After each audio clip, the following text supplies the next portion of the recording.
All right, welcome to Freethinker Radio, 90.1 KPFT Houston. We're going to listen to Houston's Just a Dream, getting set up here in the studio. We'll be right back. Stay tuned.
Alright, we're checking out Just a Dream.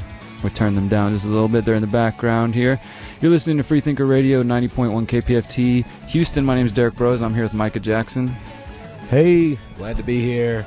I know the Just a Dream just had a album release, so we're happy to be listening to them, and we'll be right back with the news and everything you expect from us. Yeah, lots of stuff coming out today's show. You were just listening to Sumo World Radio. We're going to check a little bit more of this song while we get our first stories of the day, and of course we want to hear from you guys. You got calls, 713-526-8737. Feel free to call in at any point in the next 2 hours while you're hanging out with us. Local music, local events, and of course uncensored news from around the city and around the world. Stay tuned, we'll be right back.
right, welcome back to 90.1 KPFT. We are enjoying the sounds of Houston's own Just a Dream. That is off their brand new self-titled album.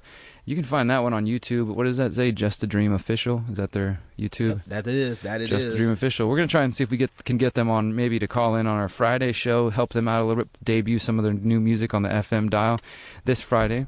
We'll see if we can do that. For those who are unaware, or if you're new here, we do this on this side of the dial, HD2 dial, online at kpft.org/listen every Monday from 4 to 6 p.m.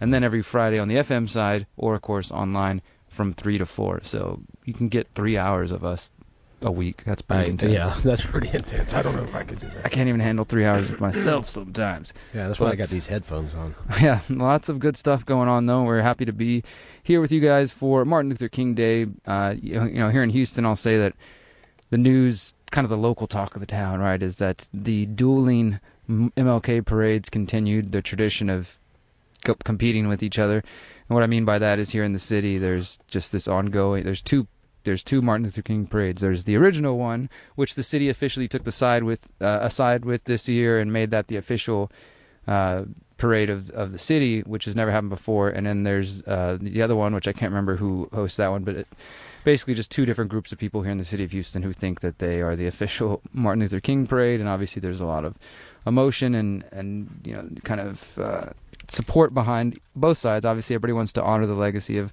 Martin Luther King, and I think the best way to do that is not to just... Did you say honor or own? I'm sorry. Honor. Okay. Not just to wave flags around of like, hey, we're marching for MLK, or we're quoting him, things like that. Yes, definitely remember a person's words, look at what they said, look what they were after, but I think it's also important to remember, in this case, why he died and how he died, and not just the government BS story, but the actual truth that came out in civil court in Tennessee in 1996, whenever the lawyer and friend of Martin Luther King, Dr. William Pepper, and Martin Luther King's family were able to get a civil court to say that, yes, he did die as a result of a conspiracy. And of course, that was just a civil trial, so there was no criminal penalties, but a jury of his peers, based on the evidence provided, found that, there was a result of a conspiracy.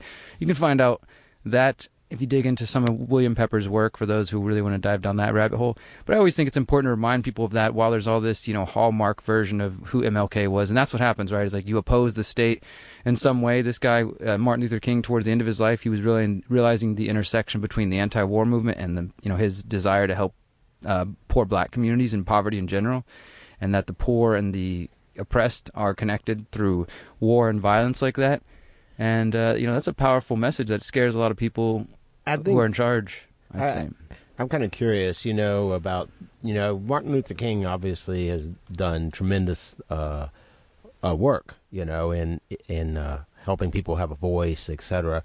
But, I listened to, he was going to say, I listened to Malcolm X, and I was curious, as far as your take on, using the state for integration in that sense, because it's largely attributed to MLK, a lot of civil rights legislation, stuff like that. So I want to get your take on that, Derrick, because I was kind of interested. I hadn't really paid a lot of attention to Malcolm X, and as I paid attention to some of his arguments, they were rather cogent, and it made me think about MLK obviously has a pure good heart, but made me start thinking about some of the methods that were employed. Well, I think, that's kind of an ongoing debate, I'd say, like the Malcolm versus Martin approach, right? Like this kind of by any means necessary or, nonviolent approach, and then maybe even, like you were kind of pointing at, being willing to work with the state in some cases. Like, I can't claim to be an expert on that, of course, but I can definitely say, based on my research, my knowledge of that time and MLK and Malcolm X and plenty of other people who are alive, because that's the thing, is we remember MLK, right? We don't remember the average person that was out there in the streets marching, and just the people who their names aren't so well known, right? Because they weren't assassinated, or because they didn't speak as well, or because they weren't connected or on TV and things like that, right? The whole movement, I'd say, this is like the case with any movement we're talking about, right? Is that there can be maybe an intellectual or somebody who's a public speaker, right, who represents a movement because maybe that's just the skill they have. They're a good speaker, right? But that doesn't mean they're the whole movement. There's all kinds of people who play different roles. And so, me, as somebody who's very much not into politics and taking that route, over the years I've come to realize that, okay, I might not take that route, and that's like my hardline stance for my own personal action. But if other people choose to say, hey, we're going to go, while you're over there fighting in the community to build gardens and get people to exit from the system, somebody else might go like, hey, I'm going to run for city council and see if I can stop the craziness on the local level. You know what I mean? People find different ways, and that's fine. I can say, that's cool. I'm glad that works for you. I wouldn't do that, but that should be fine. And maybe ultimately we're all headed in the same direction, right? Or at least that's kind of the idea. But so I think that it might take the MLK approach and the Malcolm approach. It takes some people to be extreme and say by any means necessary, so that things that maybe aren't so extreme become a little bit more normal, or they become commonplace. And so you start out with extreme things like sit-ins, or just resisting in some way, trying to get basic human decency, right? And over time, those things lead to small changes, and some of those small changes come through the state reformism, right? The state saying, hey, like, we're gonna fix this or get involved in that. And maybe that's not the original goal, but I guess in the end, change comes in all kinds of ways. That's just the truth. Yeah, in some ways, sometimes it's just taken care of. And like you said, it takes a little of this, takes a little of that. Who are we to say? It takes all of us. So it takes a village. Speaking of a village, this is community radio. I want to remind all of y'all, there's lots of ways you can contribute and continue to support dialogue, news, community reporting, etc. So we'll get more into that, of course. But yeah, definitely. Always support KPFT, kpft.org. If you want to go out there and help the community in any way, they're somewhere good to support, I'd say. I do appreciate your answer there, Derrick. That was fairly well articulated. I do say so myself, and it's not just because you're my co-host. Cool. Well, that's cool. Well, hey, did we tell them the number yet? Because 713-526 something another. 8737 87526. This, remember, we always get told we say it too fast. 526-8737. And I definitely like hearing from people in Houston, but it's also cool, like, wherever you're listening from. Like, especially on the HD side, it's really cool to hear from everywhere, because it is primarily internet based, although we do know there's these HD tuners in new cars. Yeah, so, I mean, because if you listen, for those who've listened to both sides, you might notice, I don't think we're, like, rushed on the hour side, but I do. We have to play, like, at the beginning of the show we have to play these promos, right? And at the end of the show we have to play promos. So we're losing like 4 minutes of our time out of 1 hour. That's a song. So we're down to 56 minutes, and in that 56 minutes we're trying to take your phone calls, bring you news, play interviews, play songs, and it's Remind done you about very fast. KPFT, because we're so thankful to have a microphone and the ability to reach so many people. And that's all really exciting, and always thank you listeners, for all the support through the years, or we wouldn't have these microphones. So please keep us on microphones. Yeah, please keep us on microphones. Continue to support. It's been a long time since we just went on as little mouthy people on Freedom of Information Radio, and until we talk so much, they said we need to give these guys their own microphones. Mouthing off. Yep, and here we are today. So mouth off to us, 713-526-8737. What do you got in the news, Micah? What'd you find? Let's start around Houston. We got some things, and maybe these, if you're not in Houston, you'll find them interesting, and if not, maybe you have something analogous happening in your city, and whatever. So here we go. Did talk about this a little bit on the FM side. Well, I guess we'll have some overflow on different items, but these historic Houston buildings downtown, we talked about them, 10 of them. There's 10 houses in Sam Houston Park. You may recognize those houses downtown. I think part of Summerfest was there. They had a stage once near there, and it's just a nice park in general, but it's really pretty cool that they have these 10 old houses. And I do think it's pretty cool that one of them is the oldest building in Houston from like the 1840s. 1848, known as the Kellum Noble House. So they're having some difficulties meeting budget, and they don't know how they're going to do it, the nonprofit that's in charge of these houses. So turns out that they spend between $300,000 and $350,000 annually to maintain them, and they have an operating budget of $1 million. I didn't mention this last time when you were talking about this, but, I mean, what about, like, yeah, we talk about how Houston doesn't preserve any legacy. Like, for those outside of Houston, everything gets torn down. There's not, like, much of a historic district anywhere. But what about you said $300,000, right? I mean, I'm sure people will be like, well, I got potholes in my neighborhood that could be fixed with that $300,000. Who cares about some old buildings, right? What do you think about that? I mean, should we? Is history in this form, is it important, or I mean? Well, this is a nonprofit, right? So for now, we pretend like potholes shouldn't be fixed by the person complaining about them. I don't know why. We act like something called government should fix them. And okay, whatever. I'll go ahead with that worldview. But this thing here isn't funded by government. So to that person, I say, Gotcha. This isn't funded by government. There are some people complaining about it, and somehow I think the nonprofit might be partially owned by the city or something, but it's not funded by the government. So I do think that's something to consider. Maybe people want to get involved, particularly because it's not already taken care of by the man. You know what I'm saying? Who funds the government? I think it's just a lot of corruption. Is it really? Fairies? Yeah. They print paper because they say ominous paper, and then they also take money from the people at the same time. So even though they have this printing paper thing, you think the people would be living large, right? Gold for everyone. Nope. I ain't never been living large. Me neither. Anyway, so yeah. It says I think 15,000 people or so went through to see the buildings and such. So it doesn't seem like it's any small thing to the city's heart. So I thought I'd bring that up, because we don't just talk about all the craziness, we talk about that too. Well, here's some craziness. Oh, good. And this is not like a major news, but it's I like to take the news that's like, okay, well, I mean, yeah, 3 people are dead, so it's news and it sucks, right? But also to look at the questions behind it. 3 dead in East Houston after home invasion triggers shootout. Oh, I saw this one. So some died on the lawn. It says 3 men are dead and a 4th was injured after an East End homeowner opened fire in self-defense during an apparent home invasion early Saturday. Authorities said shortly before 1 a.m., police said that 4 suspects forced their way into a home on Sherman near 71st. Dude, that's not that far.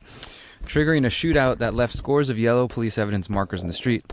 One of the alleged robbers died at the scene. 2 others fled in vehicle before hitting a pole 2 blocks away. 1 man was found dead in the vehicle, and the other one collapsed 1 block away. He was transported to the hospital where he died. Police said the homeowner was not hurt.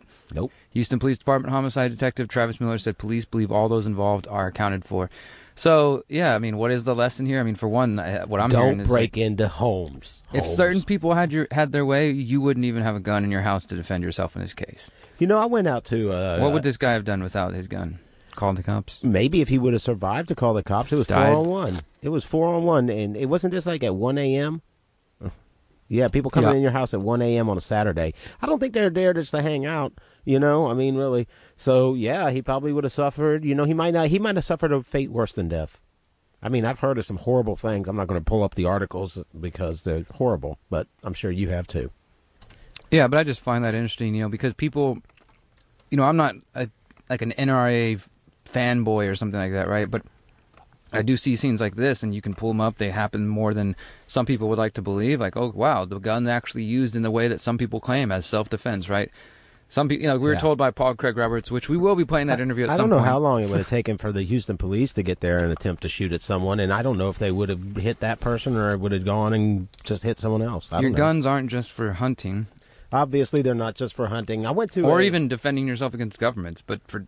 Just protecting your house like this. And that's something I kind of overlook, but I think it's important that you brought that up because, obviously you don't want people in your house at 1 a.m. that were uninvited. I also was going to bring up, I went to a coin show this weekend up in Conroe, 62 annual, blah, blah, blah. But it was full of gold and silver just piled up, and you can bet these people weren't just traveling lightly.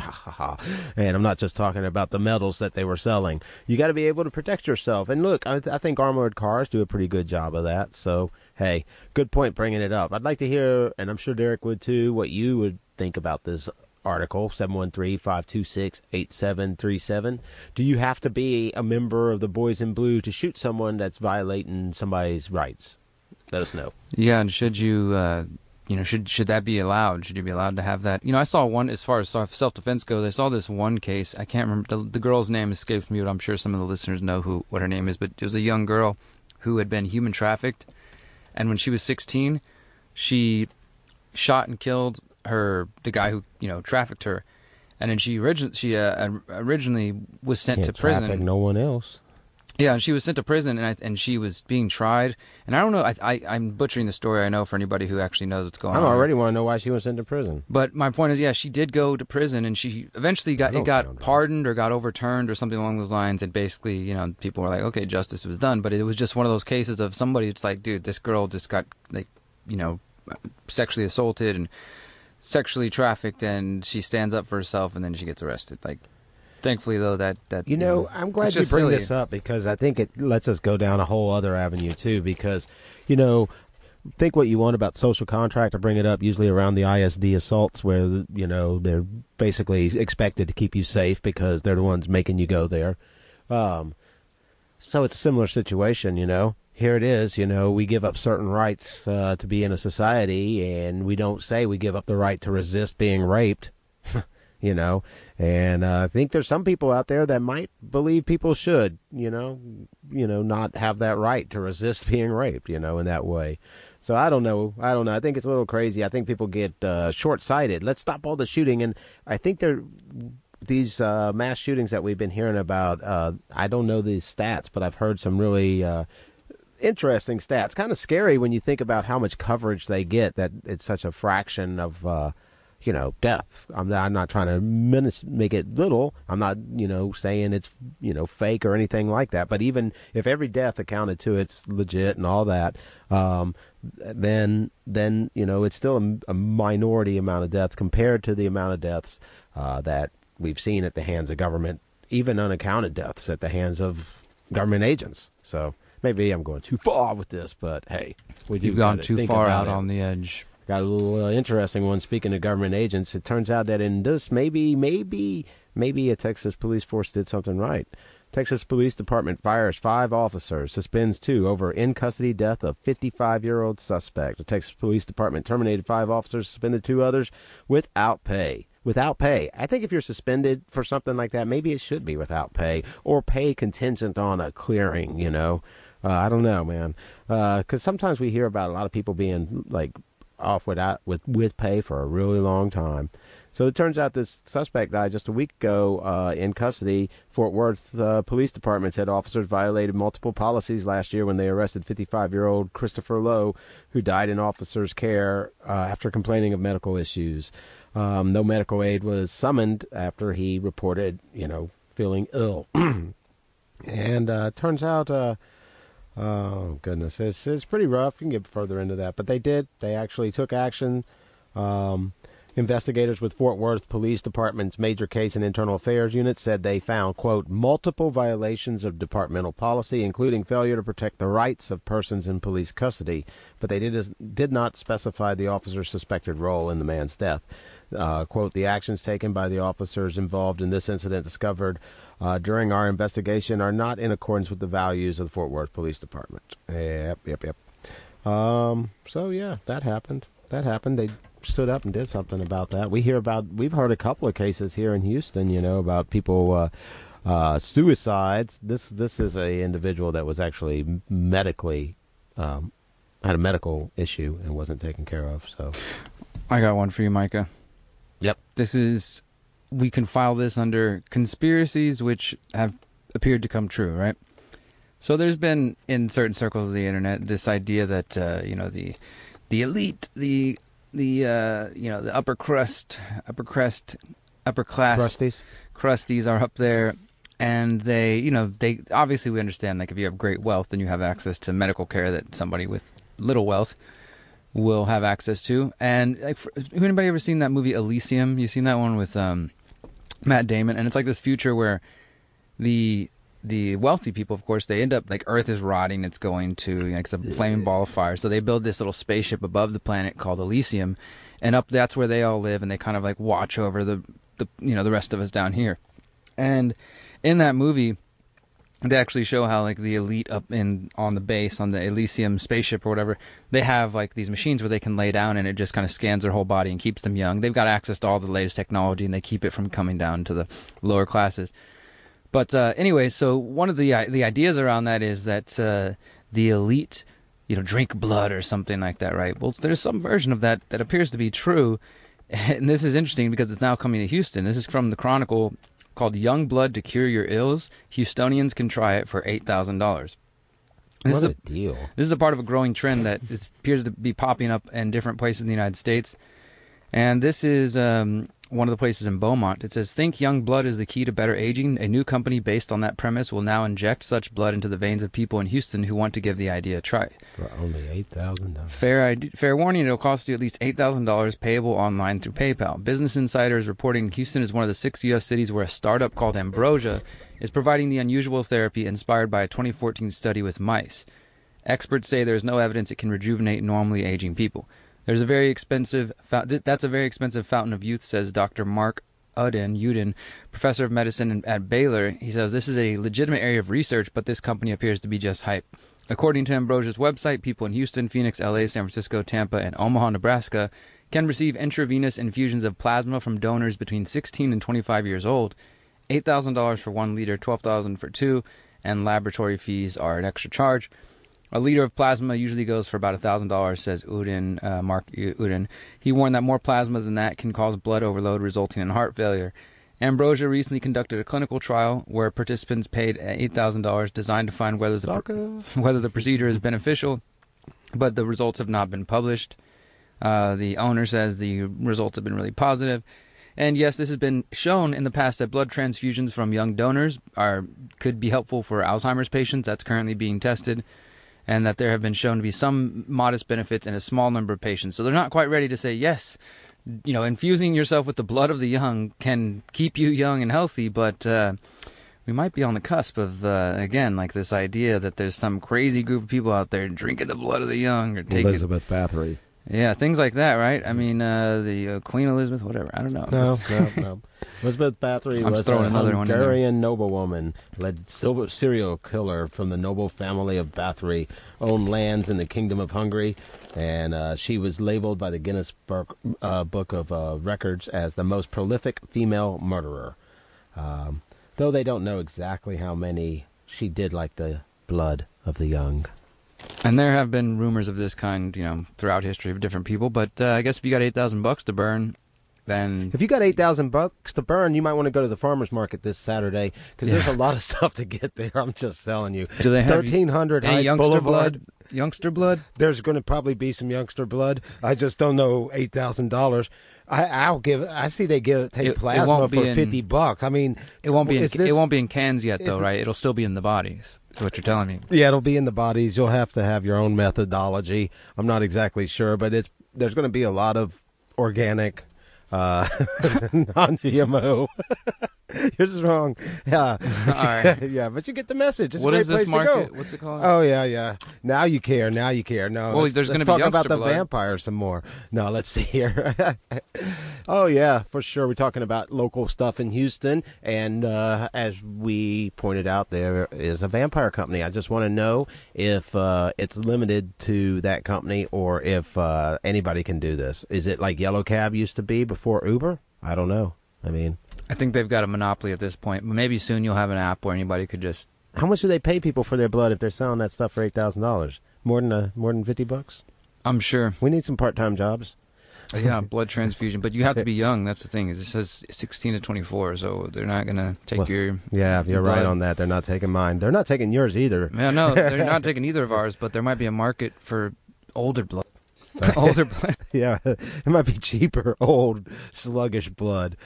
When somebody comes in, they're like, I got $2,000. I need the transfusion. Like, well, that'll get you a 32-year-old. Like, I'll take it. Just depends how much younger you got. Yeah, exactly. If you're maybe there's this is a as whole long as market. it's younger than you, then you're good. I think 20 years younger is pretty young still, right? So, yeah, that's pretty much it for sure. And I think eating good food could help you look young too. And speaking of good food, that's a good thing to talk about the market with, right? But yeah, they moved the market because the weather was looking bad last weekend. So it's going on this weekend. There'll be all kinds of food and merchants, vendors, artists, and music too, free. So if you're looking to get out Saturday during the day and ride a bike or do something, or just drive a car over to Heights Boulevard, I think I'll be there. I should be there. Heights Boulevard. Talking on a microphone or what something. time is it again? From early, like 8 a.m. till like 1:30. So this is like a wake up early kind of thing. Go walk around, hang out with your family or your person or yourself. Just ride your bike and go check out some markets. And have a Love Water with your friend. Enjoy Broze Love Water. Those are there. good. Mm-hmm. Coffee's there, all kinds of stuff. So, if you're up and out and about, because I don't know about you, but even if I stay up late, I don't know, on the weekend, I like to get up early still and get out. So I don't get to enough other markets. I've been to a few other around town, but I go to this one pretty regularly. It's convenient for me, so I have a reason to be a little bit, predisposed to love it. So, word. You want to play some music? Or? I do want to play some music. Let's play some music. And you know what else? I was going to talk about this because, speaking of music, I think I'm going to start maybe this show, if I can get it all together fast enough before the show ends. I think we'll start taking a poll of the music we play, and whichever one gets the most votes before the Friday show, we'll just add it to the Friday playlist. That way, we get some engagement from people as far as what music do they like the most. So we're going to play a little D-Trey Val. We did play him over on FM. I think he's an amazing individual. He's been through the show. He's also played the farmer's market. He's played lots of benefits. But I think he's amazing because he's a true entrepreneur. In addition to, creating music, working with other musicians, and doing all that I just said, he's been out on the street, on the grind, and sold over 3,000 of his own units in a year. Was out on Newsfix for that. So props to him out there making it happen, Be part of the change you want to see in the world.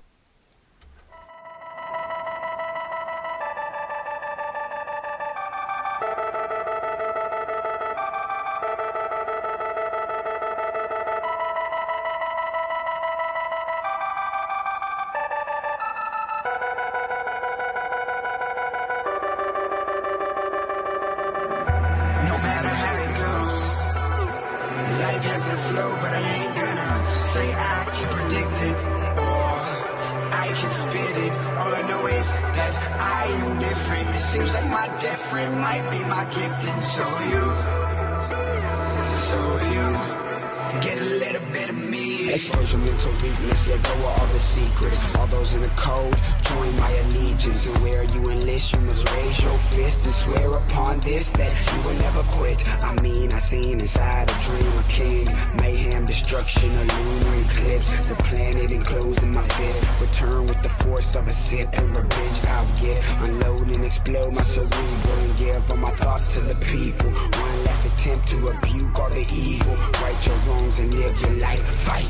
Cloaked in the darkness, in love with the night. Exposes all your flaws, stay away from the light. Close your eyes and get in tune with your mind. Look at the world, stay in tune with the signs. Cause every bomb dropped and every pencil drops another onslaught. It won't stop, it gets complicated. Especially when your mind's getting confiscated. Thrown together like a damn compilation. But there's a few things you can do. Sustain the mob and stay true. When I spit this lyrical scripture that paints pictures from hip-hop's Bible.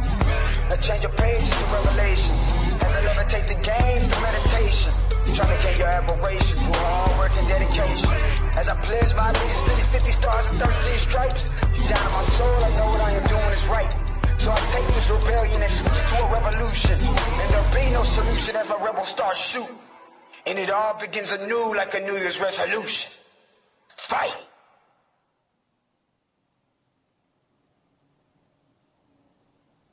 And we got the rain running down on the sidewalk. Clouds forming, lightning strikes. You know it's gonna be a bad day. A bad day. You get a phone call you didn't want. And they just tell you how much you suck. It's gonna be a bad day. A bad day.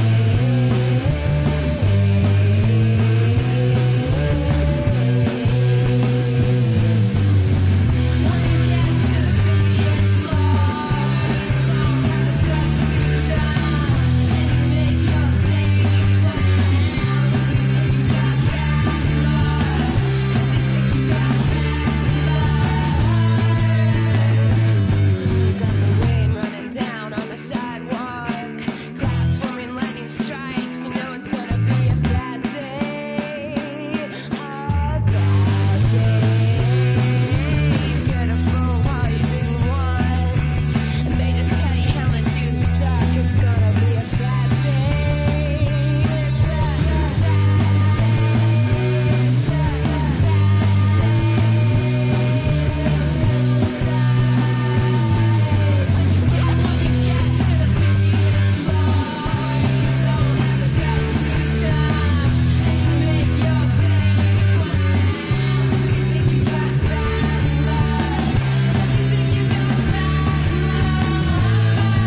right, a little bit of D-Tray Val followed by Amber I and the Weirdos, 50th Floor. I like Weirdos. Yeah, they got a good sound. They're going to be here in Houston at Down Electros on March 16th. They got a few songs out there, I guess like 20 songs or something, but I've only found 3 that they sound pretty good. Little indie, little punk, little, I don't know what you'd call it. Indie punk-ish. Ish. Cool. All right, well, check them out. And we're back here. We want to hear from you guys at 713-526-8737 here on 90.1 KPFT. For another edition of Freethinker Radio, another week. So we'll be here this Friday, and then the following Monday, and then I'm going to be gone all of next month, February, so Mike is going to be holding it down. I do what I want. Y'all know what happens when Derrick's gone. No, we need to get dang producer, assistant in here. He's saying I need a babysitter is what he's trying to say. Listen to this, don't listen to him. Anyway. Yeah, you try to come in here and handle all the phone calls and the chaos going on. We know one what'll person. happen, won't we? Yeah, this will be dead air. Mike is just going to play a PSA over and over. All right, so this is a new study that, let's see how you guys feel about this. Any of our listeners... Better than you. You'll just run off. Any of our listeners feel connected to this? Data, it says research by the University of Sheffield has revealed that more than 3/4 of people surveyed are dissatisfied with political parties and have identified the 7 main qualities people want to see in political parties today. So this should be interesting. Gathering data through a survey administered by YouGov and 3 public workshops. So if you don't want this, you're not a people? Well, this is just obviously of the sample they took.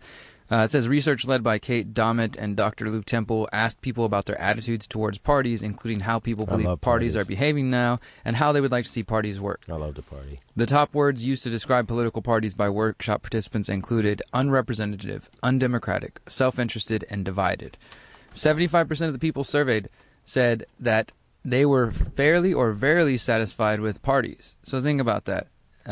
Only 75% of the people said they were fairly or very dissatisfied with parties. So 75% of the people described them as unrepresentative, undemocratic, self-interested, and divided. 46% of people said parties need major reform. 26% said that reforming the parties is pointless and that they can't be made to work. While 25% said parties need minor reform. And 3% said things are working well and we don't need reform at all. Who the heck are those 3% of people? The parties. The people who are like, hey, what are you talking about? I'm sitting on my yacht while I'm taking your poll. This stuff's working great. Everything's working out fine over here. The report, called What People Want to See in Parties Today, can be used by political parties to make changes to bring their party more in line with public desires if they so choose, or to challenge people's ideas and offer an alternative set of benchmarks against which they feel they should be judged. The study found the following in the following areas. Transparency. People want to understand what parties do, how decisions are made, and what influence they can have. Communication. They want honest and accountable parties that communicate with the people. Man, I think the parties are the first filter. The first filter of what? The real information? Slowing you down. Yeah, I would say that. So people are looking for transparency, communication, reliability, principles. I think that's like, to me, politics and principles don't mix. It's like, that's, I don't know, that's just been my It's weird. It's like a double-edged sword. It's like what you were saying earlier. I think the parties are a place you can do something, like your local election, your little precinct, like your neighborhood, which is really like 5 neighborhoods or something, right? You could go there and, like, when people are going to these precincts all across the state or whatever about an issue, it does put pressure up. And of course the people who are just politicians are like, look, we could make some market share selling this. You know, so it does do something. But I think when you get up to the state level and you start pushing your ideas, expect to be hit with like Robert's Rules of Orders in ways that you've never seen them applied. Expect all kinds of bureaucracy to slow you down and everything. Yeah. And I know that I've enjoyed hearing your experience on that, and other people who who get involved and I think have good intentions they come through, you know, NGOs or nonprofits, or they get involved in political parties, and then they're just like, wow, I feel so far away from actually making the change I was trying to make. You know, I'm just like, now I'm, you know, signing petitions, or I'm having to follow this like bureaucracy, but instead of just going and like helping. And it's hard enough to find a candidate that has enough charisma, enough money, and enough principle to attract people, right?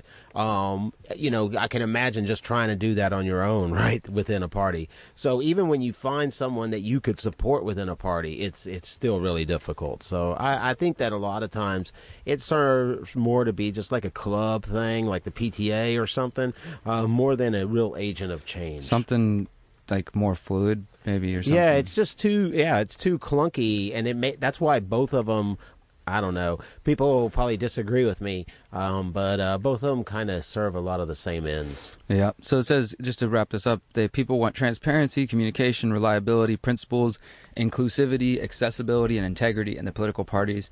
And Dr. Kate Dummett with the University of Sheffield's Department of Politics says, quote, as widely disliked organizations seem to be essential to contemporary democracy, parties are often under pressure to reform. But while some parties have been quick to roll out new initiatives or try new ideas, there has been less attention devoted to what it is that people actually want from parties and where they would like to see reform. This report has shown that there isn't a single or simple solution, but that parties can usefully think about 7 principles that the public wishes parties would display when they consider how to respond. By thinking about these principles, we argue that parties can review their current processes to decide whether there is a case for reform, a need for improved communication, or a shift in the focus of the existing debate. So just another piece of interesting information as far as political parties. I do think that they're a dead end for the most part, other than what I said earlier about a multi-pronged strategy. It won't be the prong that I choose to put my energy into. One other one I want to cover, and this is again just more of like, here's the news item, but what's the philosophical question behind it? And it relates to Houston, and I think it relates to a lot of things going on in different parts of our world. University of Houston transgender students could soon get preferred names on diplomas and transcripts. So some of these issues, when we talk about LGBT community issues and, you know, people wanting to be able to get like the right to marry, right? And, you know, we might have argued like, hey, well, why even have the state involved with marriage? And, you know, some people say, well, I got to get... You've got the right to marry. I want to get my insurance benefits, you know. I want to get the privileges that the state allows us to give, you know, to married couples, right? Instead of just saying, okay, the state shouldn't be giving any married couple any privileges. People should just get whatever, you know, do whatever they want when they sign a contract, which is basically what a marriage or whatever you want to call it, civil union, whatever, partnership. That's what it is. It's a contractual agreement, and whether it's a verbal or written thing that, hey, we want to spend time together. This is the terms of our relationship and of our, you know, whatever. So I get that there are things that, if you're not a transgender person or LGBTQ in that community, then you might not think about, oh, wow, when I'm trying to transfer colleges, I would like my new name. Don't want to have to explain all that. Yeah, and I don't want to have to be like, well, how come, you know, somebody's like, well, your thing says this, but you go by this. So I get there's a lot of issues, and that can be frustrating, and this is, I guess, a victory for that community. It says transgender students at the University of Houston could start seeing their preferred names instead of legal names printed on diplomas and official transcripts if the school adopts a recent proposal from the Student Government Association. University already allows students to use preferred names through its Cougar Card database, which reflects on students' official ID, class rosters, student milestones, and other printer-friendly documents. The proposal, which has been approved by the student government in October as part of the Transgender Inclusion Act, aims to extend the opportunities to use preferred names to diplomas, official transcripts, and financial aid forms. Those documents currently require a person's legal or birth name, university officials said. To change this, students need official documents such as court orders, marriage certificates, or divorce decrees. So they're saying the end goal is to affect diplomas and to make students feel as comfortable as possible. And overall, I think that's a win. It's not, you know, it's not anything like I'm against it all. When we always talk about like involving the state, and this is the university, right? So it's not the state specifically, but just involving the state to try to like, hey, we need to pass a law to make sure that this happens, or we need to pass a law to make sure that this set of people get the same privileges as this set of people whenever they get married or whenever they have a relationship. And to me, it just comes back to like, if we didn't have the state involved in setting these special privileges, and you could just, me and this person are in love, we want to be together, we're going to make an agreement, and if we just split up, these are the terms of our agreement, right? Or this is how we want to handle that, and you know, it could still be legal and all that good stuff without necessarily having the state that's granting these privileges and then requiring us to say, hey, my specific end group needs to get those same privileges. Can we fight and lobby for those same changes?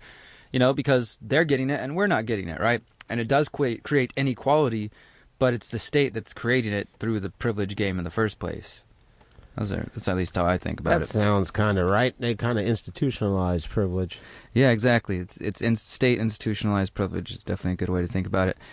Yeah, and I will just mention, just as a note to those who may have participated this weekend in Houston and I think all around the country, there was women's marches taking place, rallying together for a wide variety of causes. And I talked about this on last year's show because I was actually at the Women's March in LA and Vegas, and I did some interviews out there and some reporting, and I am not a woman, but I am somebody who's concerned with the things that I think women care about and the issues that I've seen different women come to me and at this march say, hey, they care about this issue, they care about this issue.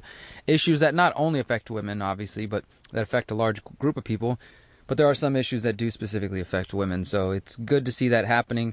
Unfortunately, in my experience, and not just my experience, but just look at the funding, and you don't have to look that hard to find the women's march, the well-known women's march that you've heard of, is largely co-opted by the Democratic Party and funded by the groups tied to the Democratic Party. The whole thing seemed to center around just being anti-Trump. So say it's a women's march, right? Better get out there. If you're not a woman who is for the progressive agenda or against Trump, then you probably wouldn't feel very welcome there.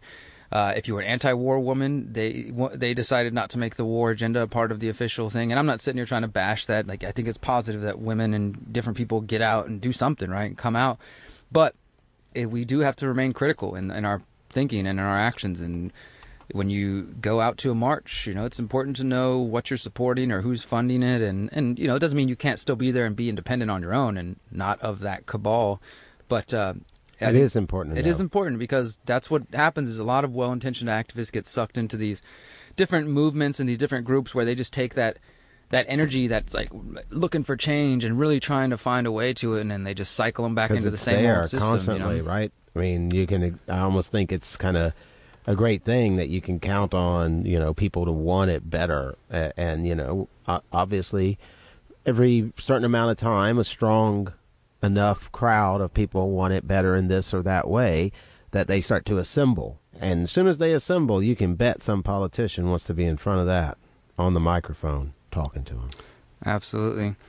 Yep, people want to be able to control that and steer that, and just that's what I worry about is the way that people often get their positive energy, their good intentions get sucked into that same old game, and then they get frustrated or burned out, and then they move on, and they're like, you know what, then there's one less person out there actually trying to do something because they feel like, well, I thought I did, like we've seen with city council. People get all dressed up, and I've talked about this before, they take time off work, go all the way downtown, they prepare a little speech, and they do what they got to do, and then they show up there and nobody gives a damn about what they have to say. They might not try again. That might be it. That might have been the one time that they worked up the nerve, the energy, to, all right, I'm going to go up there, I'm going to show these people my voice and whatnot, and then nothing happens, and, that's it. That's where they stop. They don't go any further. For some people, that's all it takes. Others of us one defeat, a little more driven and might push on, but so I think it is important to question those things and to get people to realize what's going on and who's funding things, follow the money, as they say. Yeah, I realize if you went and did some of this, that just because it's one step back, now what a waste of time of life and that would have been, So that's definitely, I guess something. Wanna go to some more music? Something to be known, right? What to not waste any more time there. Don't waste any more of your time. Get busy, do something. Go to a little bit of music. We don't want to hear that. Well, did that hurt you? That. Well, I think my ears just bursted. Micah better. Just screamed in my ears. Sorry about that, guy. Oh.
All right. Who was that? Dinola out of New Orleans, a little bit of Dinola. We play them every once in a while. They come through here, and the music's good, so we keep it spinning. All right, keep it spinning. If you ever got music suggestions, you want to hear something, whether it's from Houston or wherever, especially if it's independent, and even more so if it's got a good message, we would love to play it. And if it's FCC friendly, then that's the best thing, because then we don't have to worry about turning things down really quickly or getting fined or anything like that. You can send those to us via Facebook at Freethinker Radio, or through HoustonFreethinkers.com if you want to reach us there. And also, I think we're going to go ahead and start a Minds page. For those who haven't heard of Minds.com, it's an alternative social media network, decentralized, blockchain-based. You can reward the content creators you like. We're probably going to go ahead and create a Freethinker Radio Facebook page there, and that'll be another alternative to the face space, and you can find us there. So, but I think in the meantime, we're going to go ahead and play. You want to play that interview, or? Yeah, you want to intro it? Yeah, so this is a conversation I actually just had this morning with a friend of mine, Rob Greenfield, and most of this is explained in the interview, so I'll let it play. But yeah, I think you guys will enjoy this. Talking about, just go listen. Listen. And today I'm excited to talk with an old friend and bring you guys a new interview with my friend Rob Greenfield. Before we talk to Rob, though, I want to remind you, or just let you know if you hadn't found out before, we've actually interviewed Rob before. It's been, holy crap, 3 years now, December 4th, 2015. You can find that on our YouTube channel, Sustainable Adventure on the Path to Happiness, Health, and Freedom. And also, 2017, I did a video, not an interview with Rob, but a video about Rob called Talk to Neighbors, Not to Cops, where Rob shares a story about somebody stealing his bike and just how he went about that situation. I thought that was a good time to just discuss that concept, how we can get closer to our neighbors. But without further ado, Rob, how are you doing? Pretty good. You also forgot to mention our time at Standing Rock together. Oh, yeah. That was a big thing for me because I think it was a big thing for both of us, but it was the first time we actually got to connect face to face and spend a little bit of time together. So that was cool. Yeah. And I was thankful for that. I was actually just thinking about that earlier today, how that was such a big time for obviously the people there, but just the whole country and everybody in general who experienced it, whether through live streams or we were there at pretty much the worst of the blizzard part of it, or at least some of the worst of it. It got down to like negative 14 or 15 degrees, which is for me, like, I know you're from colder places. That was the coldest I've ever dealt with. And I think I've probably had my fill. I don't think I ever plan to go back to that, but anyways, man, how are you doing? Pretty good. It's another cold day, actually, but only about 40 down here, and I'm in Orlando, and yeah, I'm inside my tiny house. It's good, living the simple life. I'm not doing much traveling currently because of my current project, and I gotta say, life is pretty good. That's good to hear, man. So again, if you haven't seen the past interviews, I do want to invite you to go check that out, because that gives more of a background in the longer history of Rob and his change from, I was looking here at your timeline on your website, and it says from like drunken nuisance or something like that, an environmental nuisance, and to now a dude making a difference. And just give a brief rundown, though. You don't have to tell the whole story, but a little bit about that journey. Sure. Yeah, 2011 is really when my new journey started. Before that, I was living a fairly typical American life. I wanted to be a millionaire by the time I was 30. You know, every Sunday I would shine up my new car and vacuum it out and make sure it looked really good. You know, I had the idea that I'd, eventually want a big house and just that sort of what's referred to as the American dream. I had really bought into that. And then what happened was I started to watch a lot of documentaries and read a lot of books and just started to realize, wow, that American dream is not what I thought. It actually is, it's actually destroying everything that I love. It's destroying people around the world. It's destroying the other species that we share the earth with, and it's just destroying the earth as a whole, all of the ecosystems that give us life. And so then I decided I had to change my life so that it was actually in alignment, because the thing was, I always believed in living a life that was good for the world, but I just didn't realize that all my actions were, counter to that. So that's when I decided, all right, got to change my life. And I started one bit at a time and just transformed over a period of a few years. And along with that, you've done, a number of I don't like to call them stunts, but different experiments, I think is probably a better word, in taking yourself into extreme situations, bicycling across the country on a bamboo bicycle, going down to South America without a passport, traveling, with very little money or no money. You did the trash me. Tell everybody a little bit about the trash me that you did. Sure. I did have a passport when I went to South America. Okay, you did have a passport. Is that one? I had a passport, just no money, no That's what it credit was. cards, and just had to travel through South America without money. But Trash Me, yeah, that project was, the average American creates 4.5 pounds of trash per day. That's 135 pounds a month. That's, almost a ton, 2,000 pounds per year. And in a lifetime, it's over 100,000 pounds of trash. It's flabbergasting. But we never really have to think about it. We just throw our garbage in the garbage can. The garbage trucks pick it up, and it's out of sight, out of mind. So I wanted to create a visual that would help people to understand how much garbage just one of us creates, and do it in a way that would be, thought-provoking, get people to self-reflect on their lives. So I lived like the average American, and I wore every piece of trash that I created. Every day I added all the trash. By the end, I was wearing 87 pounds of trash everywhere that I went in New York City, and it really did do its job. It caught people's eyes, and it just got them to realize how much trash one person creates. Yeah, absolutely, Rob. I know I told you this before, but some of the my audience might not know about this. But those who saw us on tour this past summer, we did 58 city tour called the Liberate Your Mind tour, and I was giving speeches and talks about these types of topics as well as a number of other issues. But one aspect of that is promoting mindfulness, promoting low waste, close to zero waste lifestyle. So I was inspired by Trash Me. And so the five of us who are traveling around the country together were each being very conscious and aware of this fact that we're producing 4 pounds, the average person is producing 4 pounds of waste per day. And so we would talk about this every day, and we had our trash bag in we had stuff that we knew we could recycle and stuff that was probably going to end up being waste. And definitely we were able to heavily favor the at least recyclable stuff, but the whole goal was to just make us more mindful of what we're producing, and do we need to buy that? Do we need to consume that?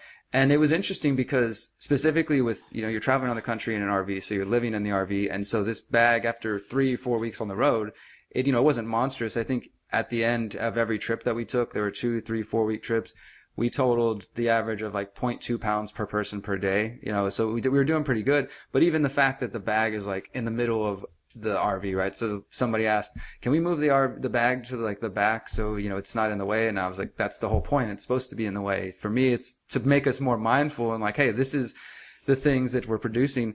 And it's interesting because I had a conversation with another friend a while back that really, obviously your work has heavily influenced my views on environmentalism, because much like you, like I cared about the planet prior to, the past 5, 6, 7, 8 years, but not in a very, actionable, mindful, realistic way, just kind of abstractly like, yeah, I care about the planet. I hope things could work out fine, but not thinking holistically and how my actions affect things. And so I started to rethink these things after discovering your work and our previous talks. And a friend of mine, he got me thinking about waste in a different way and I don't know what the answer is, but he kind of pointed out to me that people taking trash and putting it on the curb, and then somebody comes along, picks it up and takes it away to a landfill, is the ultimate example of out of sight, out of mind. People just want their streets to look fine, and they don't really care if it's going somewhere else, and maybe leaking into the water and the soil and all these kinds of things. And so this friend of mine was pretty much like, I don't know that it's better for me to throw my waste into the trash. Why? Maybe it's better that I just leave it on the ground and litter in front of my house so that people pay attention more. So he was just kind of asking these questions. I'd love to hear your thoughts on that whole issue. Yeah, a few years back, I saw something online. I've only seen one person ever say this, and it was the landfill is just organized littering. We're just throwing our trash in nature. It's just a socially accepted form of throwing our trash in nature, because the whole world is nature. So, I don't disagree with him, because most of our problems in Western modern society are so out of sight, out of mind, that allows our culture to continue decimating, everything that we are. So, yeah, what we call a proper waste services system is both a curse and a blessing at the same time. And one of the big things that I've learned is there is no easy answer to any of this. There is no, like, people like to make the issues like these black and white, right and wrong. But everything's gray. Everything has its pros and its cons, and everything, even the most positive things, have their, hidden things that you don't think about until you've been immersed in something for years. So, yeah, I mean, that's the reality, is that it could be that our modern trash disposal is actually the bane of our existence, not helpful. Of course, in many ways it is helpful. It reduces disease. It helps us to live this form of society. So in that way, people consider it amazing. But we know that this form of society can't go on forever. It's got to stop sometime, somehow, whether that's in a positive way or a disastrous way, we don't know. Yeah, absolutely. And I think that's a good point there, is it works for this type of society, like, for, and like you said with disease, okay, so it helps us to, compile all the waste into one specific area. So it's not just distributed all over and we're not living amongst it like some of our brothers and sisters unfortunately do in different parts of the world. They live in their waste, right? So that's not a part of what we consider a civilized society. We've got to the point where we're civilized enough to put it in one pile, right, and bury it or burn it or whatever we can come up with. But obviously better solutions are needed. So let's go into the new project. We've talked a little bit about, the experiments and zero waste, low waste. You talked about Trash Me. Now let's talk about two recent things that have taken place in your life. One, moving to Florida, and not just to Florida, but into a tiny house. So let's hear about that. And then your newest food foraging project. Yeah. So, I'm spending 2 years in Orlando, Florida. Not, people always say, why the heck are you living in Orlando, Florida? It's like one of the corporate capitals of the United States. Disney World is here and all that, or Disneyland, whichever it is. But I'm here because I feel like Orlando is a place where I can affect positive change. It's a middle ground place where it's not like Deep South where no one's going to necessarily listen, but it's not, New York City or Austin, Texas or something like that, where there's already so much going on. So it's a great place for me to affect positive change. So I built a little tiny house. It's 100 square feet, 10 by 10. I built it for under $1,500. I really want my life to be accessible to others. I want others to be able to look at what I do and be able to, be able to access it. Some tiny houses are $100,000. Most people watching this don't have $100,000 for a tiny house. So, I built it out of 99% secondhand and repurposed materials. And during the whole build, I created just 30 pounds of garbage. And the average house in the United States, like 3,000 square foot house, is something like 8 tons, like 16,000 pounds of garbage or something like that.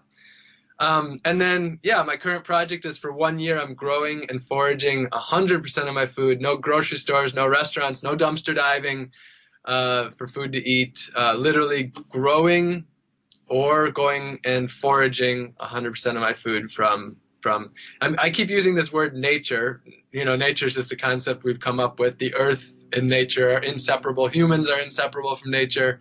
But when I mean foraging, I mean just non-human grown food.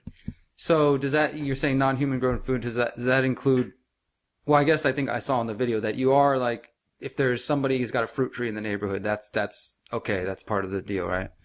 That's sort of. So if someone has a fruit tree that they actually, planted and they take care of it and they eat the fruit from, then that's not considered foraging. But if there's fruit trees that are basically abandoned and now are just run by nature and not, human is not involved, then I consider that to be urban foraging. So there's definitely gray areas, as in anything, there's gray areas. Yeah. So, okay, before we get more into the food foraging, I want to go back to the tiny house. We've talked a little bit on this channel about tiny houses and different type of living styles in general. I have some friends who live on buses or live on boats and, all kinds of different things. So people here are definitely interested in on alternative ways and especially those that are more sustainable and less impactful. And me personally, I'm a minimalist and I always have been. Like, I get a little bit stressed out when I have too many things. Like, personally right now, I think I have too many things in my life, and it's serving the goals I need at the moment, but I'm very much looking forward to getting rid of and unloading some of these things. And I also, like, giving things away to people who I know are going to make more use of them than I do.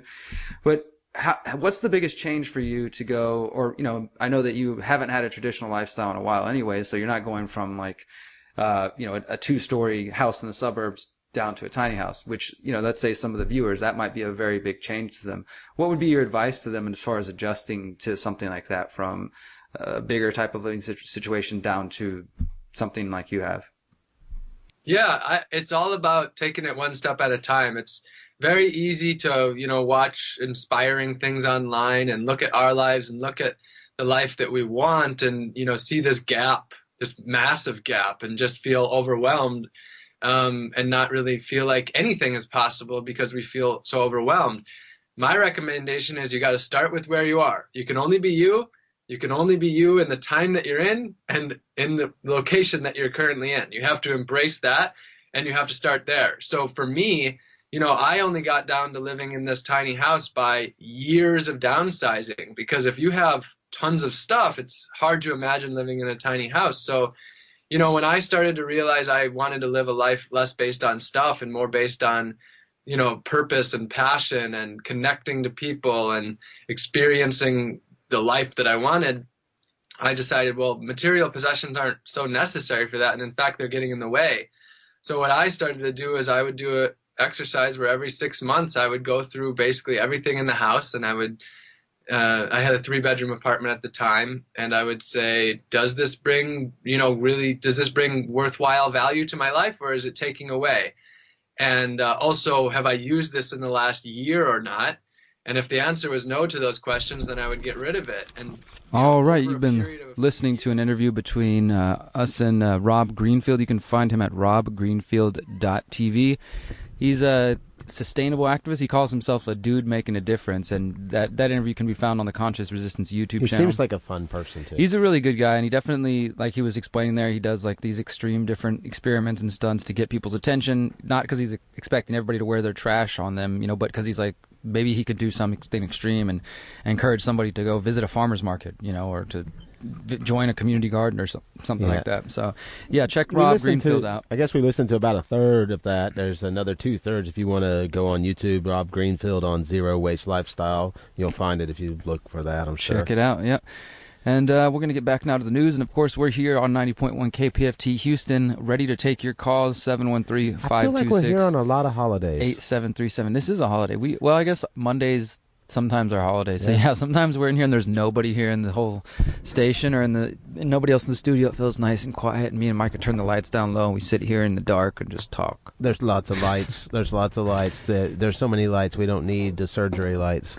But, yeah, there's enough time. We could get a pizza. 713-526-8737. Just in case, Martin Luther King Day anybody decided to send a Martin Luther King cake or a pizza to this, of their own volition. That'd be cool. If it was vegan cheese, even better. Wow, that would be amazing. That would be amazing. I would definitely, if there was a little note with it and it was FCC compliant, I'd probably be like, wow, look what note came with it, and have to talk about it. Dang, we'd have to read that note online. So if the note said something like, Google has been fined $50 million by French regulators, the first major penalty under a sweeping new European Union privacy law known as GDPR, I'd have to read it.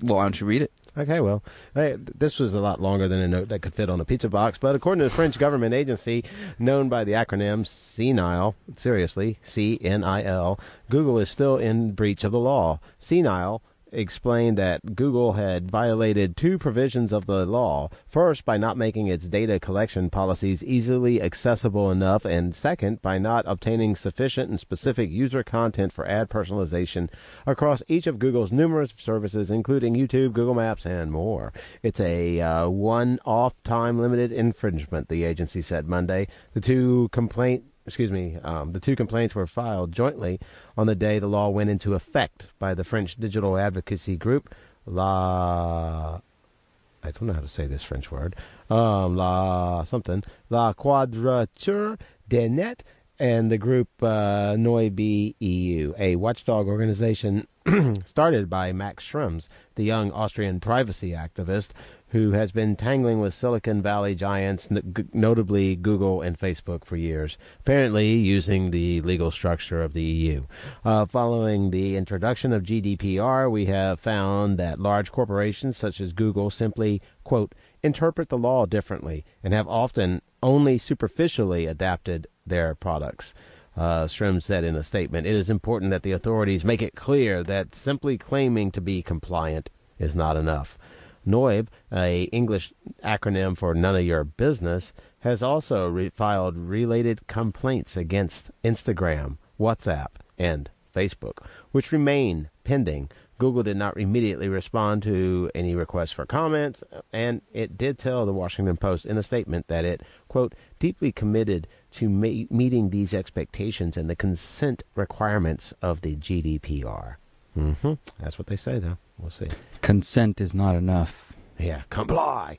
But, yeah, what do y'all think about Compliance that? is not What do you enough. think about that, getting a law to make these monsters do things?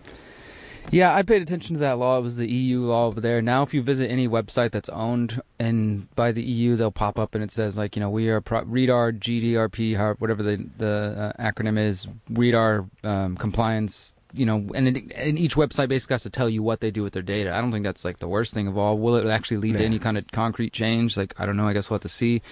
But, yeah, it's definitely something to keep an eye on because that's kind of one of the unspoken parts of the conversation we've been having with, say, 5G and technology in general is, like, who's going to be in control of all that data, right? Or what permissions are allowed. We're not really one to kind of push for government regulation, but I mean, it's like the digital world is a really wild west. And when you read, the more and more I read about blockchain and tech, like the newly evolving tech, AI, 5G, and cryptocurrency, there are definitely a lot of companies who are just like, well, we're going to do what we can until somebody comes knocking on our door and says, hey, you can't do that anymore, right? So that's why you have some scam artists, of course, just like any new industry. You're going to have scam artists, you're going to have people getting ripped off, you're going to have a lot of good people trying to do good things, and in the mix of that, generally people start calling for government regulation and control and things of that sort, unfortunately. But it is interesting to just see how it all goes forward because so many people are just jumping. We're already in the digital world, right? But everybody just signs up for new apps or downloads new things and never reading the terms of service and really stopping to think, oh, what am I giving access to? Where is this information going to go to? Like, all these important questions that maybe don't matter to some people. In the future age we're in now, going into the 2020s, maybe privacy is a thing of the past, and we're just living in the past. Can't let go of privacy, man. Yep. That's pretty much it. I don't know. And well, speaking of that, I want to just share one story that I found. No, I think it's a good point. Privacy is very important. Obviously, this individual here in the EU is fighting for it in his way. I did think another thing you brought up earlier with the LGBT community and the desire to have the transgendered name reflected, not legal name, on diplomas, etc. gives evidence of another desire for privacy in a way, right? If you want to be known as this name, you don't want these names confused, then obviously you don't want anybody just being able to dig up all of that type of history.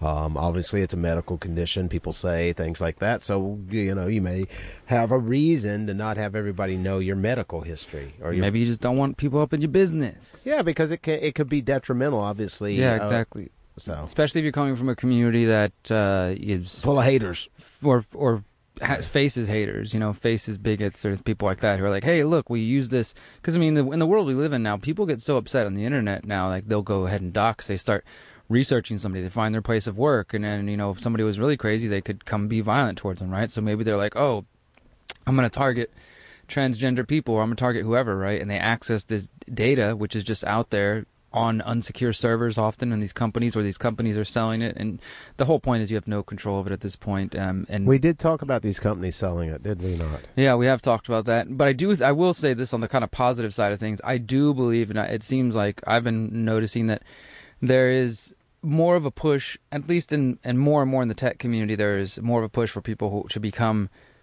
security conscious and to have operational security and to know how to not to. You don't necessarily need to be a hacker, right? But to have a couple of tools on, like, hey, let me have some encrypted email, or have My chat messages aren't going to be shared and stored by somebody. Just basic things. It seems like there's more of an awareness on that. But ultimately, I think the truth is that anything in the digital world is accessible by somebody at some point. It may take them 10 years to hack it with their quantum computers, but they're going to get it eventually if they want to. So if you got something to say that you don't want people to find, you should probably say it in person without phones around, or computers, or microphones, or smart anything. Yeah, nothing smart. Nothing smart. Just keep the smarts out of the room. This one's coming from LegalTechNewsLaw.com. ICE, Department of Justice, among seven federal agencies who are now being sued by the American Civil Liberties Union for social media surveillance records. And this is something we've covered for years now, and it's, I guess, commonly accepted, but lawsuits are still going on. The American Civil Liberties Union says that they filed Freedom of Information Act requests to 7 different government agencies who have failed to turn over information regarding the monitoring of both U.S. citizens and non-citizens via social media. And they so far refuse to tell us anything about that. But this lawsuit has been going on for years. ACLU filed all kinds of records, and so far those have been ignored, and now it's been elevated. They're going towards for the next stage on that. But just as a brief, just a reminder and kind of a cap on the last story, that the things you're doing online, there's at least 7 federal agencies who have access to those, not to mention local law enforcement through other programs that they have, and just the amount of agencies that have access to your data is... And, we're talking government exclusively, but not even just getting to the private sector, right? But just the number of entities that have access to your data would probably really terrify you the more you learn about it. And put this in that category of things that might terrify you. Another American being held without a charge, without trial. Something sounds like out of the National Defense Authorization Act, the NDA 2012, which was signed by President Obama. It sounds like I bet Trump loves that one. The Trump administration might be exercising it. This is actually the second American that I've kept note of, and there may be more that didn't make the news, but at least the second American citizen, person born in the United States, living elsewhere, but born in the United States, lived most of their life in the United States, an American by all accounts, who was held indefinitely. The other was a man who we still don't know his name, and they actually forced him, like the way they set him free, quote unquote, was to ship him out of the country. That was the only agreement that they would allow him to take. Whoa. They claimed he was fighting for ISIS, but there was no proof ever provided. They exiled an American citizen? And they exiled him. Yeah, basically the deal was, because I think he was that's part... pretty heavy. Think about it. Part of his family was Saudi, and I don't think that's ever happened. His family was American. Yeah, I know, and the case just got ignored all in the mainstream, but I followed it pretty closely, and this dude, for the first 3 months, they held him and wouldn't give him access to a lawyer. This is the other case, not the one I'm about to touch on. So much for your civil rights. So we've seen examples of the NDA being applied, and this one is even more disturbing, or at least equally disturbing. Another American citizen and a journalist, which adds another layer to it, a woman who goes by Marzia Hashemi, and her birth name, she's an African-American woman born in New Orleans who later converted to Islam and became a journalist for the Iranian English news network Press TV. And she is now being held in a detention facility in Washington, D.C., according to reports from Press TV and the Associated Press. So she, an American citizen, born and raised in New Orleans, African-American woman, converted to Islam. I don't know if she moved to Iran first and then started working for Press TV. Either way, she was in Press TV, in Iran doing work for Press TV. She decided to come home, and she was visiting, and she had been detained without charge or justification by U.S. government authorities since Sunday, not just yesterday, but a week now, when she arrived at Lambert International Airport in St. Louis to visit her sick brother. And her family wasn't notified until 48 hours later, and her family has now gone public and said that they've held her chained, that they were trying to force her to eat pork and just mocking her, just different things, right? And I don't know, in Guantanamo they made a boy be a human mop after he peed because he was terrified. A teenager. And, I want to put this into the context, Micah, of a story that I know you want to talk about, which is, think about this. This is an American citizen, which is all just disturbing on its own, of course. But she's working for Iranian Press TV and coming back from Iran to the U.S. And so this seems like another way to kind of indirectly mess with the Iranian government and the Iranian people, because we've seen the ramping up of the kind of proxy war between Israel and the U.S. and Turkey and their established interests against Syria and Iran. And, that's a whole other can of worms. My point is that this situation with this woman, this journalist, is ongoing while we have Trump's appointee, John Bolton, formerly of the George W. Bush administration, out there calling for more war and attacking of Iran. And so this just seems to be a part of kind of the tit-for-tat, Cold War type, tactics. And we will wait to see what happens to this woman, if she's released anytime soon, and we'll try to keep an eye on that, because those are the kind of stories, we cover a lot of different news, but like Micah said, whoa, let's take a minute and realize, not just her, but then the guy before, who was held for 3 months without access to a lawyer, and then the only way he was allowed to go free was a plea deal that basically said he had to leave the United States, after being born here and raised here, so these stories are kind of, they're unnerving, right? And says, the latest update I see here, it says, after days of silence, court says detained Iranian American will testify. So she will be allowed to speak, and yeah, we'll hear more about that. Her birth name is Melanie Franklin. She's been a journalist and a TV presenter for Press TV for some time. And now she's being held, and they may be accusing her to be some kind of agent, and we'll have to wait and see how things unfold, right? But it's just, wow, you can be taken and snatched up without access to a lawyer, be held, and your family not notified. And that's what Obama codified into law at the end of 2011 when he signed 2012, and then, of course, the Trump administration has continued this. I bet they're glad to have that. I'm sure every president is going to now appreciate that that's on the books thanks to Obama, and that people like Trump and worse people to come along can make use of it. And you're never going to hear that when they talk about Trump tweeting all day, or they're talking about the government shutdown. They're not also telling you that people are being snatched up. When he's slapping high fives with Obama, that's why they're doing it. And if you don't remember the NDA 2012, just one last point on this, and I'll be quiet, is this thing allowed for the kidnapping, basically, of people. They don't have to notify your family or lawyer when they take you. And what about habeas corpus? Once they finally do put you somewhere, they don't have to give you access to a lawyer. They don't have to let you call anybody. They can detain you indefinitely. And then let's add to that, we know for certain that the United States government believes that it is legal for them to assassinate American citizens, as they did with Anwar al-Awlaki and his 16-year-old son. See what they think is good? They think that it's legal, just, moral to kidnap people that question the regime. They can assassinate you if they deem it necessary. Welcome to America. Yeah, it's unfortunate, and obviously these happen in a minority of cases, but at the same time, if you're going to be having the moral high ground, you got to treat everybody the same, right? Isn't that what it means to be in a republic? The law is public, it's before everybody, not hidden in shadows. Hey, yep. I got something here. Cannabis retailers can't bank like other businesses. Talk about not fair. That's right. Cannabis startups are now sending veteran lobbyists to Capitol Hill on support of the STATES Act, a bill that would require the federal government to keep a hands-off approach on the decisions made by states on marijuana legislation. The bill was introduced last summer by Elizabeth Warren and Cody Gardner, showing that there is broad bipartisan support for cannabis reform. President Donald Trump even said he will probably end up supporting it.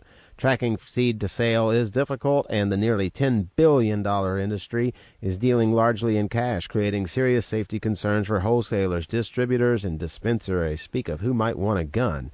Marijuana is one of the most rigorously overseen industries, yet it is no financial infrastructure. Imagine legal cannabis is a $10 billion industry, and every single transaction is in cash. People like me think that sounds good, but you know what I'm saying. Cannabis business can't bank like other businesses because most major banks consider the industry risky. Even though numerous states have legalized marijuana in some form, it's still an illegal substance in the eyes of the feds. Any bank that does decide to take on marijuana business could be charged with aiding and abetting a Fed crime. This leaves cannabis business owners with no choice other than to deal in cash, which creates some safety concerns. Delivery drivers, distributors, and dispensaries have an increased risk of being targeted for burglary. It's no wonder cannabis dispensaries often have electric fences, also known as fry and die, and security rooms to vet potential customers. Sorry, I didn't mean to crack up at that. The answers may seem simple. Remove cash from the equation, but the question is far more complex. How is the cannabis industry ever going to get big banks to be comfortable handling their business? That's where the STATES Act comes in, a bill that would require the federal government to honor decisions made by states that have legalized recreational and medical marijuana.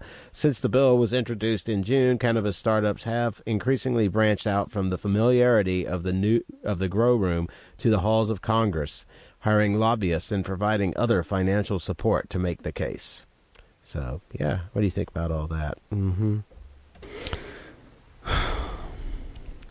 It's a lot, man. That is a lot.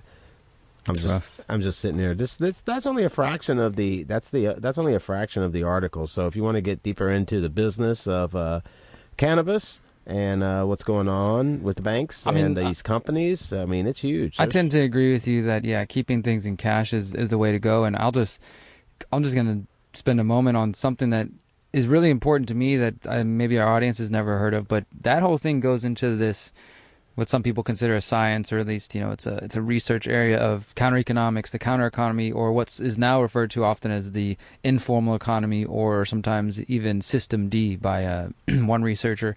But it's basically the untaxed, unregulated, often cash-based economy that exists in the world. And some statistics show that this economy that exists in cash or barter or silver or cryptocurrency now is the largest economy in the world, bigger than any single nation. It's trillions and trillions and trillions of dollars that are going untaxed, unreported, unregulated by governments around the world. And if you were to put it all together in one economy, it would be bigger than every nation to put together. So it's pretty astounding. So yeah, I think that it's a good idea for people to keep things a little closer to the chest and cash, and just where like we were saying earlier, like you want to keep your data safe when you're online. Well, if you're doing business transactions one way or the other, that information should only be between you and the person you're doing business, and anybody else you think needs to see it. My credit union was closed today. I couldn't get my money. Oh dang, it's that day, huh? Yeah, it was rough. I mean, luckily I had some money. So yeah, you want to get into something else, or I got some music on. Some music. Okay, let's listen to some So Below. We were talking about them. All right, we'll play some of this. All right, So Below. Seems fitting. Honor to Herb.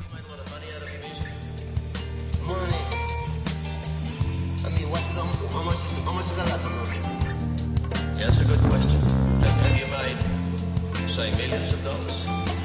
No.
Sight, you know, they were looking at He's a vampire. Said, don't turn your back, no, on a vampire. So he said,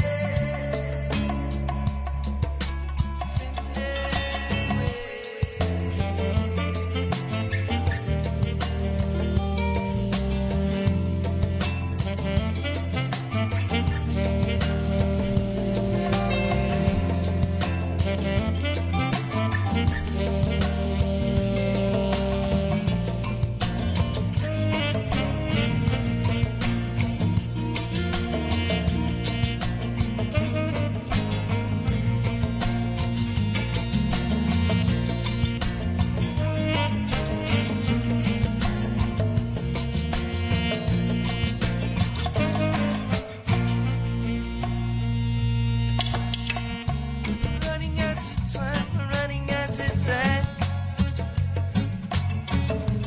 Love is what we shine, love is what we shine.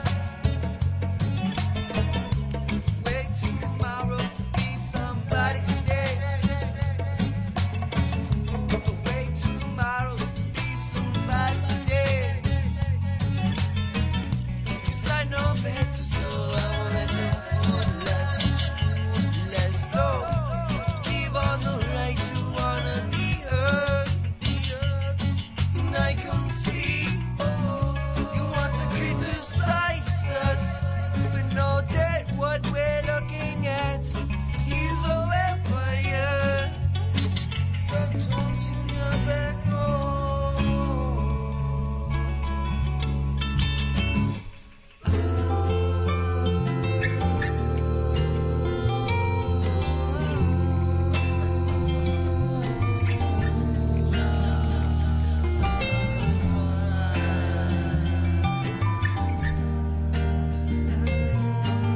Are you a rich man?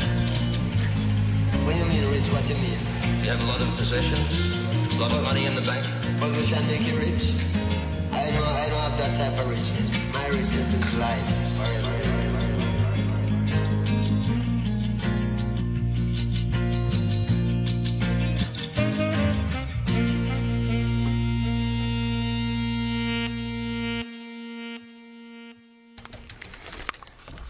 All right, that was Houston's So Below. That's a little new demo they got on their YouTube channel. You can find them at So Below, as above, so below, and they're always performing in different places around Houston. So check them out. Yeah, that one's called Honor the Herb. You can check that out. And we're here back on 90.1 KPFT Houston. You can always check out kpft.org/archives to catch up on our past shows, check out some of the other content. You know, I've been tuning in more and more to the KPFT as I'm in the car and just driving around, and I guess it's because, you know, we're on the FM dial and I want some love from our show, so I'm trying to show some love and support to the other shows. And I definitely encourage you guys to just spend some time listening or checking out the archives, even if you're not listening live from Houston. Because I did see, for example, one of the things we're doing is when these shows air, we take the archives from the website and then we upload them to my YouTube channel, and then other people can hear it. People who aren't in Houston, they get exposed to this content and they sit down and they listen for like an hour or two and check out the music that we play. They check out the topics and they comment on. And someone actually left a comment yesterday saying like, to our show that we had just the past Friday, saying something like, this is what radio used to be like, or should be like. These bands don't sound carbon copy like this sound, you know, that just like this sounds like authentic real music and this is real news, and they were appreciative of that. And that isn't something that you're typically going to see on the radio pretty much anywhere in this country. I've driven all around this country now and tuned into different radios, and it's all Clear Channel, iHeartRadio, some of the same old garbage you see, and the same, you know, top 40s and the same classics that, you know, that every station plays. And obviously there were more than 10 songs back in the 60s, I think, and there was more than 10 songs back in the 70s and the 80s, but there's more than 10 songs now. Yeah, exactly. And so this just shows you that, you know, if you want variety, if you want to hear some authenticity, and Micah and I are just two guys trying to dig through the news and figure out what we think is important and share that with you, and share local news and information with anybody who will listen. So we're thankful for that opportunity to do that. And if you want to find more like us, visit kpft.org. Around the clock, 24/7, independent, community-based broadcasting, the Tower of Power. Yeah, it's pretty good stuff. I'm glad to be here. Thank you so much. Thank you so much. Hey, did you see that despite government shutdown, TSA is holding a hiring event? That's kind of confusing. contradiction, confusing. I don't know. So Government. the TSA is planning on hiring? Yes, it turns out that the TSA doesn't want to let this shutdown stop them from finding new employees. The TSA is hiring both part-time and full-time. Turns out that hundreds of candidates showed up for this fast-track hiring event during the middle of this shutdown. And what do you know? Just thought it was kind of interesting, right? Well, I got a little interesting, just little tidbit to add to that as far as the shutdown. I just saw this one. GoFundMe launches official campaign for workers impacted by government shutdown. This is interesting because we were talking about this on Friday about the examples of private individuals stepping up, like the just activists or political parties or just anybody Company, like cleaning out the parks. And like Micah would say, like, why wait for people to do it, right? Why do we have to like, oh, the government shut down, so we should just sit here and do nothing while they, play like little kids. Instead, we're seeing people step up to the plate. And this is interesting because GoFundMe, of course, is the crowdfunding platform. Recently, people raised like $10 million to build Trump's wall. They crowdfunded independently, which I'm kind of like, okay, that's cool. Like, that's not forcing me to pay for it. If you can find the people along the border who are willing to let you build on their property, then that's cool. So GoFundMe is now getting involved in a different way. They're partnering with Deepak Chopra to launch a campaign that is going beyond just hosting other people's campaign, but they're going to be doing their own official campaign, partnering with several nonprofit organizations to provide support to government workers. It's called #ChefsForFeds, an initiative that serves free meals in D.C. as well as the National Diaper Bank Network to help parents impacted by the shutdown. And it says as of the writing of this article, which was a day ago, they'd raised just under $100,000. And so let me see where it's at right now real quick. But yeah, so I mean, this is kind of interesting. This is like, again, another example of private individuals. I mean, one of them is a company, but even the company is a private institution. They're stepping up and saying, hey, we're going to do something about this. We're not just going to sit around. We're going to fund meals for people who are being affected by this. We're not going to wait for the government. Any of those kind of situations, I'm always going to be supportive of, whether they succeed or not, just because people are trying to do something. So far, this effort, GoFundMe launches government shutdown direct relief fund, has raised $129,000 out of their $200,000 goal. So almost $200,000 going to go towards various groups that are helping people who are down on their luck while the government is playing whatever they're playing. Yeah. Okay. You know what I mean? I mean, I think that's cool, right? People come together, do something instead of just complaining. Just complainers. I'm sick of complainers. You can call and complain to us at 713-526-8737. Not sure how much we can get into it, but we maybe offer you Can't something. promise we won't hang up if it gets too complaining, but It's just too much. all right, that's too complaining. It won't be the first time. But we'll be here for you. It'll be the most special time that you ever got hung up on. And if you have any ideas on what are some other ways people can help each other during government shutdowns, or not even government shutdowns, but just in general, like why wait till the government shut why down wait to for help them to each shut other? down? What maybe we could do something ahead of time to help them shut down. Yeah, why not helping each contribute other. to the shutdown, but also let's say that, but contribute to the shutdown by Making it irrelevant. I mean, not necessary. by helping each other enough that you're like, wait, I don't need that. Like that food guy stamp who anymore. shot those people that came in his house at 1 a.m. I don't need He was being proactive. I don't need the government-funded, community garden. I can go work with this. You know what I mean? It's just like we can find ways where we can serve each other, support each other, and not have to be reliant and waiting till the crap hits the fan and say, oh my God, what are we going to do now? Because I've spent my whole life dependent on this institution that no longer cares about me. It never did. Oh, wait, it didn't. How could it? It's an institution.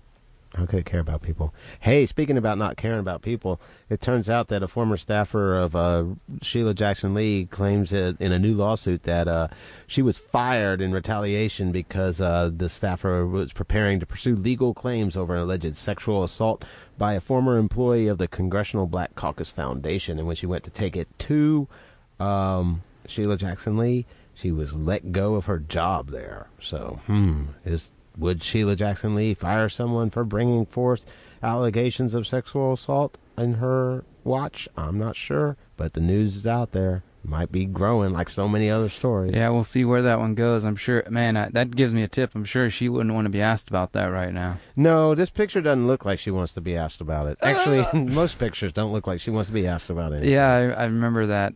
Yeah, that go away. Go away.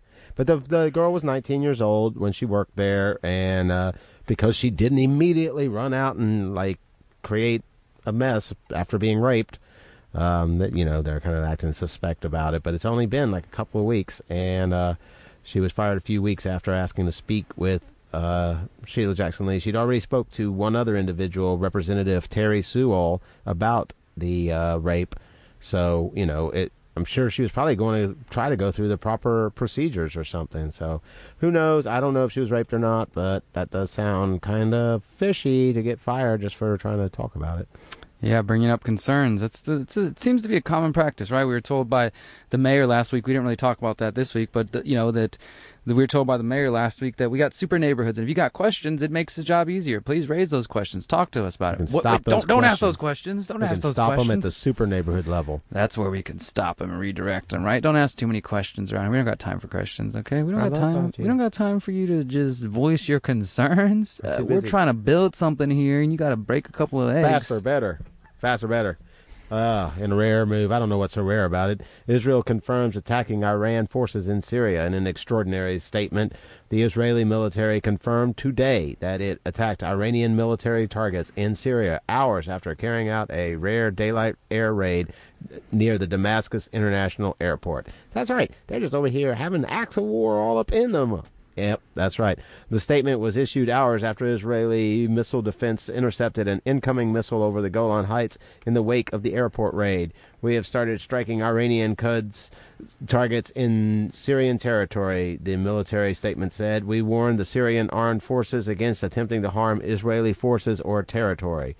Until now, Israel has largely refrained from public admissions to its covert military operations in neighboring Syria in order to avoid large-scale involvement in the 8-year civil war. The Syrian military said Israel carried out intensive airstrikes with successive waves of guided missiles shortly after 1 a.m. Can you imagine that, being in another country and air waves of guided missiles in the middle of the night? But added that Syrian air defenses destroyed most of the missiles before they reached their targets. On Sunday, Syrian state media said air defenses... You get this? I mean, the Syrians shot these missiles out of the sky in Syria.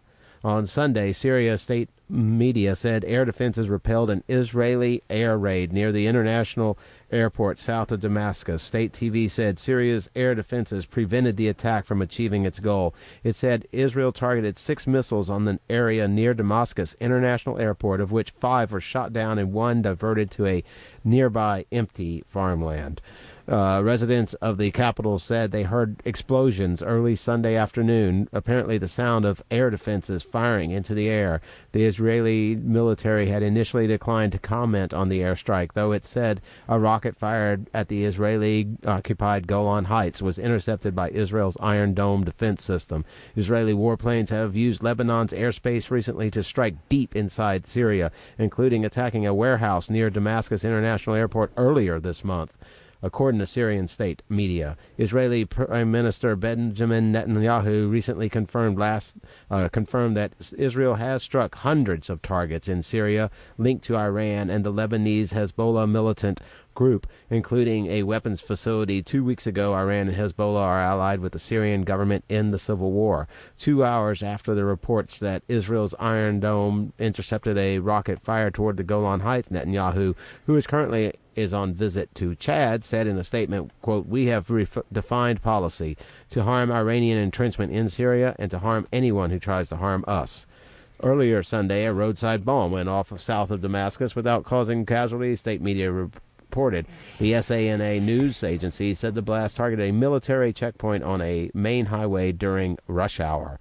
British-based Syrian Observatory for Human Rights, which closely monitors Syria's war, said the bomb targeted the vehicle of a security personality that it did not identify. The observatory's chief, Rami Abdurrahman, said that it was unclear whether the individual was killed or wounded, and it was not a random act. Attacks have been rare in Damascus since Syrian government forces captured the last rebel-held neighborhoods and suburbs in the capital last year. Bombings have left hundreds dead over the course of the 8-year war. And, you know, the war story. 8-year war that they don't tell you about every single day. And instead they talk about Trump, and they don't talk about all the other conflicts going on. And I saw just a report today from antiwar.com. I think it was 12 civilians killed in a U.S. drone bombing in Somalia. Yeah, in case you didn't know, there was U.S. soldiers dropping bombs. And Somalia, along with Yemen, along with action in Syria and Afghanistan, Iraq, and Pakistan, and other places like that. Those are the kind of things. Yeah, actually, excuse me, U.S. airstrike in Somalia. The mainstream news is reporting that it killed 52 extremists. Of course, we know that... What's an extremist? Is that a human being? The U.S. defines extremists as, male, military age male of fighting age, basically. And so they don't distinguish between civilians and not. But there also are private organizations out there, and there was a report of at least a dozen civilians that were also killed in this attack. U.S. military carries out its deadliest airstrike in Somalia, claiming to kill 52 al-Shabaab extremists after a large group mounted an attack on Somali forces. And I'm just touching on this. I don't want to get too deep into it, but I do think it's just, unfortunately. I was watching a documentary last night, Mike. I don't know if you've seen this one, The U.S. versus John Lennon. You seen that? It came out like 7-8 years ago or something. I don't know if I've seen the whole thing, but I've heard of it. Yeah, it's actually pretty good. And obviously I wasn't alive at the time, but I know who John Lennon is and a little bit about his activism. But it goes into specifically his anti-war activism and just how much the state opposed him, and some good stuff, and just a total awareness that war is not even touched on and talked upon in the ways that it used to be, that it's largely ignored by most people, and we're just completely unaware. So I don't know. I want us to at least, even if we're just saying, hey, by the way, here's another thing going on in the war. I don't want it to become normalized, because unfortunately it already seems to be that way.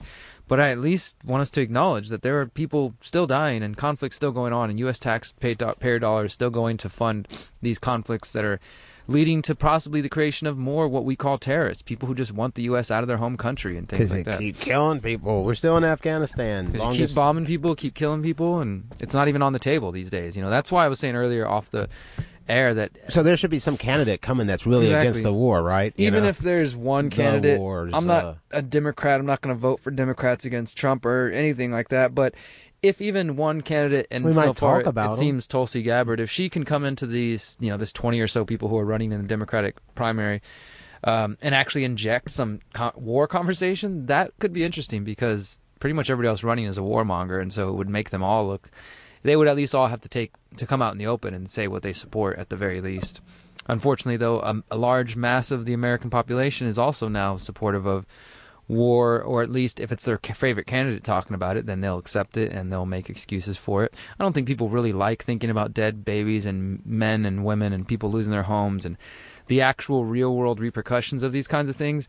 They like the feeling of, okay, well, I'm safe, I feel secure, my candidate's saying things that I agree with, but I don't think that at the bottom of it, the true heart of it, people enjoy the death and destruction, but that's what it is.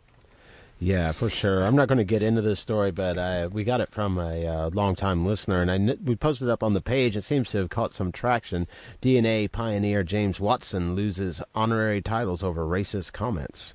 If you want to get into that and say, what? Huh? Yep. Well, that's going on there on the page. So there's always more than we got time to talk about, Yeah, we got time for phone calls, too. If anybody feels like calling in, we're here for the last couple of minutes of the day. We'll be signing off and then be back on Friday afternoon from 3 to 4 p.m. on the FM dial or online at kpft.org/listen.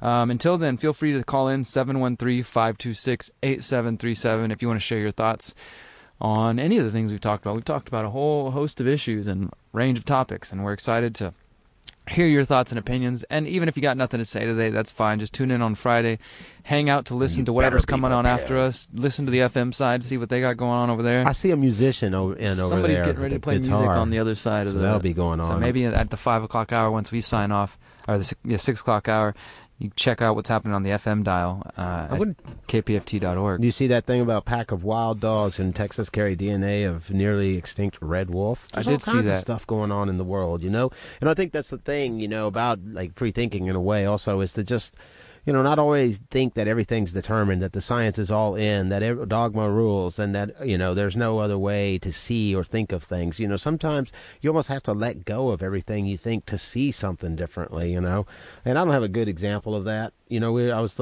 listening recently to something you were talking about other shows on KPFT. I was listening to KPFT in the car, and they were talking about Diderot, and just talking about how, he had to express things at a time when censorship prevailed, and how he was arrested and spent time in jail, solitary confinement in a dungeon. You know, they're talking 17th century jail, not not even as bad as it is now, jail today.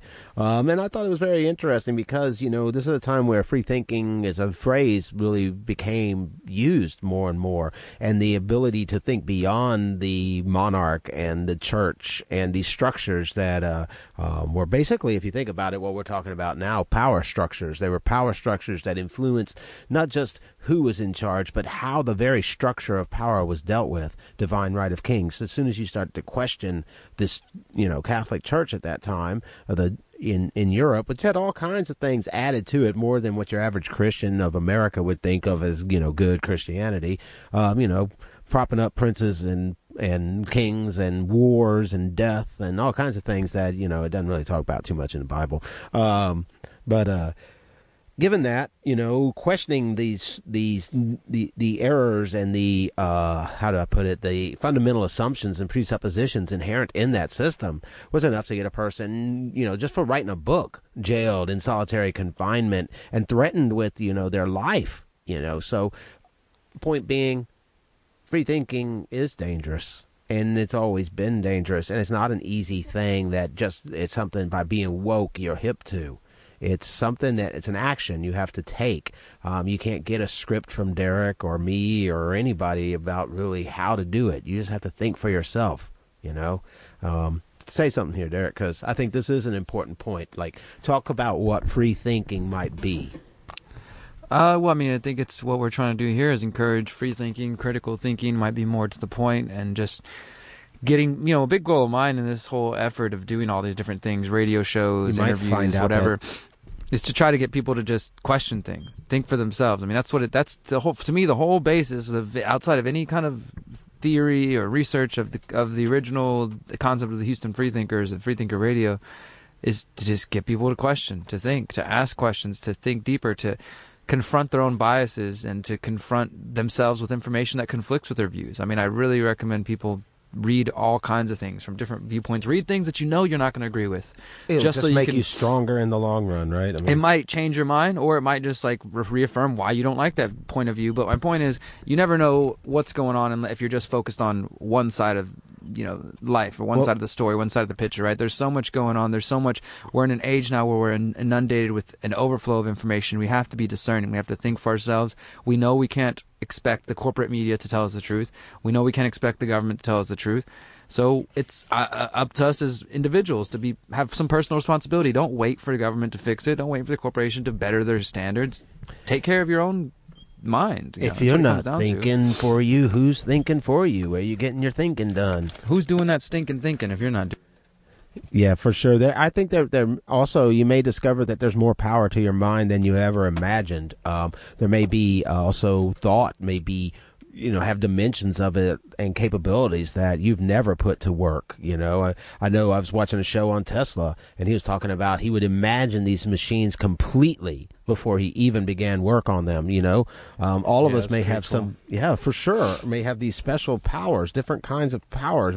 And I'm not meaning it in a flip way. The power of thinking is a power. Yeah, exactly. That is your superpower, your ability to think and to construct ideas and to accomplish them if you choose to. Or you can just sit around and wait for other people to take care of things for you and complain and just say, when will things be the way? Try to bend. That's the difference.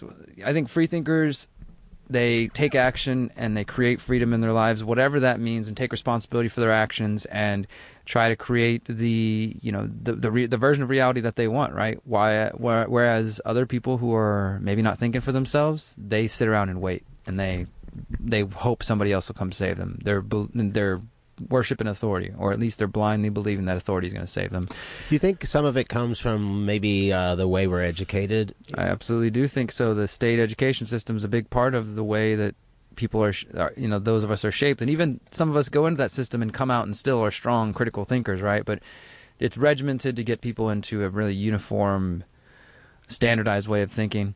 But yeah, for sure. And this goes out to anybody who does teach children in any capacity. If you're one of those people who is actually helping a child to think for themselves and to see, things, bless you, because there's just not enough of that. Absolutely. Thank you guys for listening again to Freethinker Radio. We'll be here on KPFT FM on Friday from 3 to 4 p.m. and then back here Monday 4 to 6. For now, enjoy some Howling Giant. We'll see you guys on Friday. Peace.